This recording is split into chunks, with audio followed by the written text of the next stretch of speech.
Thank you so much for joining me today. Let me ask you this: how do the people around you make you feel? Do they bring joy, encouragement, or are they draining your energy and making you question yourself? In life, having true friends, loving family members, and supportive relationships is a precious gift that helps us feel fulfilled and at peace. But not everyone in your social circle has the same positive impact. Believe it or not, the presence of toxic relationships can silently erode your energy, happiness, and mental health.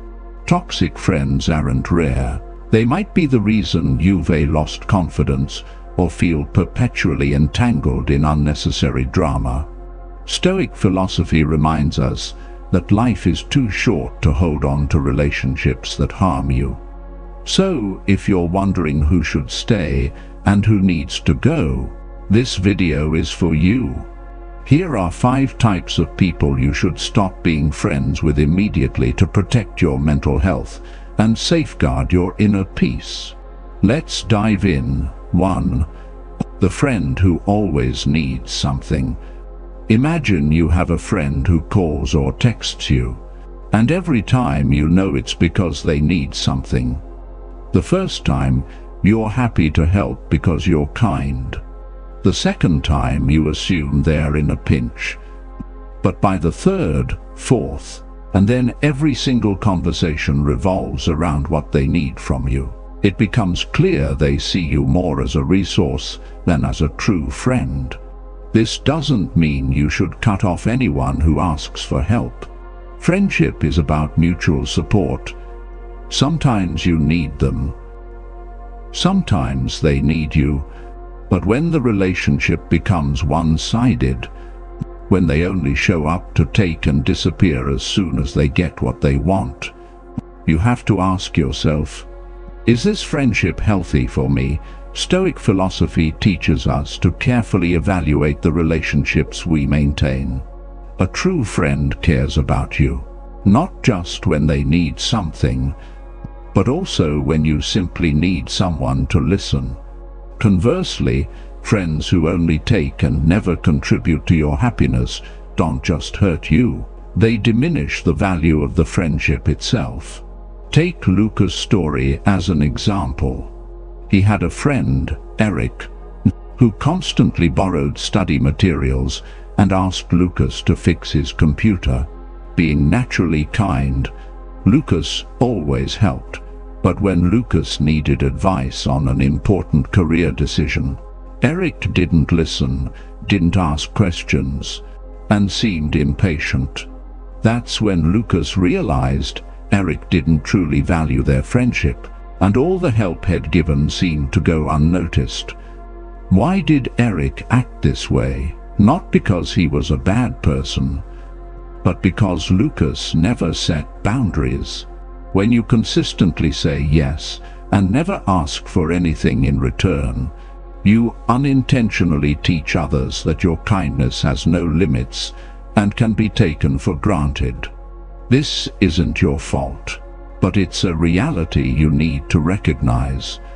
How do you address this? Setting boundaries doesn't mean becoming cold or selfish. You don't have to refuse every request.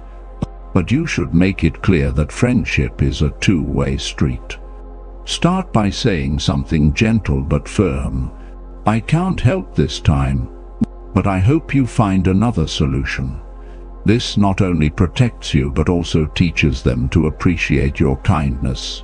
In the end, remember that you don't need to feel guilty for prioritizing your energy and peace. Stoic philosophy emphasizes that your worth doesn't come from how others perceive you, but from how you perceive yourself. Keep your kindness genuine, but don't let it become a doorway for others to take advantage of. Removing people who only take allows you to invest time and energy in the real friends who bring meaning and joy to your life. 2. The friend who gaslights you. Have you ever been in a friendship where every problem somehow becomes your fault? If so, your friend might be gaslighting you. This type of manipulation doesn't just leave you feeling guilty, it can make you question your own reality. Gaslighting often comes disguised as concern or kindness, but is coupled with actions that leave you feeling disoriented and lacking confidence. Picture a friend named Brian. Whenever plans fall through, he always blames you.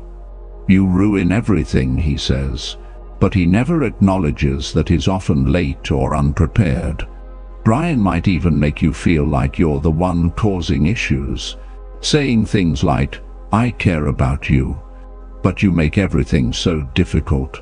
These words may sound caring, but in reality, they're designed to make you doubt yourself without addressing the actual problem. Why would a friend behave this way? Often manipulative people feel the need to control situations or relationships to mask their own insecurities or avoid taking responsibility. Instead of addressing the real issue, they deflect attention onto you, making you feel at fault. How can you identify a friend like this?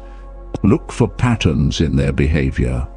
Do they frequently contradict themselves, saying one thing but doing another? For instance, they might claim to value your friendship, but fail to respect your opinions or always put their needs above yours.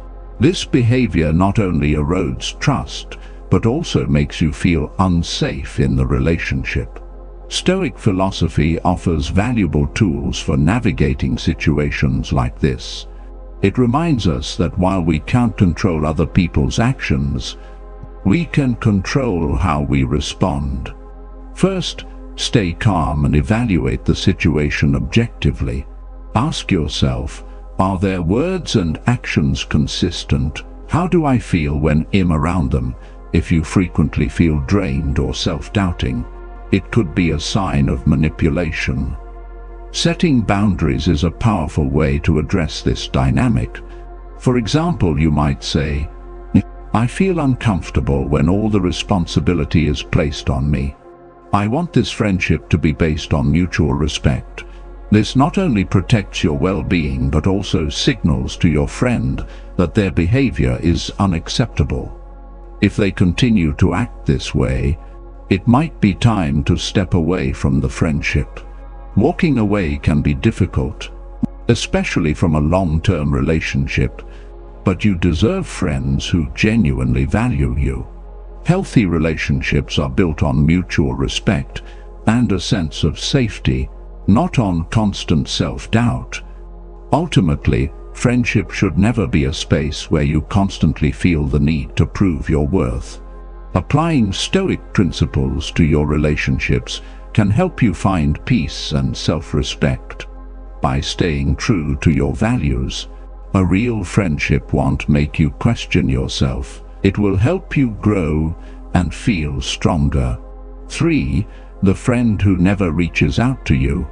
Have you ever felt like you're the only one keeping a friendship alive? You're always the one texting, calling, planning meetups, and sometimes you wonder if the other person would even notice if you stopped. This is a clear sign of an unbalanced friendship where all the effort to maintain the relationship falls on you. Not only is it exhausting, but it can also leave you feeling unappreciated. Imagine having a friend named Jake. Jake is great company when you hang out, but he never initiates contact. Every time you suggest getting together, Jake happily agrees, but if you don't reach out, weeks or even months of silence follow. When you finally send a message, Jake responds as if he's doing you a huge favor just by replying. Jake may not be a bad person, but he clearly isn't prioritizing the friendship, and yet that doesn't make the loneliness you feel in the relationship any less real. Why do some people behave this way? Perhaps they don't realize the imbalance or don't think it matters. Sometimes their lack of effort stems from poor self-awareness or simply prioritizing other aspects of their life. Whatever the reason, Maintaining a one-sided friendship like this can be emotionally draining. Stoic philosophy teaches us that the value of a relationship lies in balance and mutual benefit. A healthy friendship isn't one-sided. It's a reciprocal exchange where both parties invest time and energy. When you find yourself always making the effort without getting anything in return, it's not just about the actions, it's about your self-worth. You deserve friendships where mutual appreciation is a given.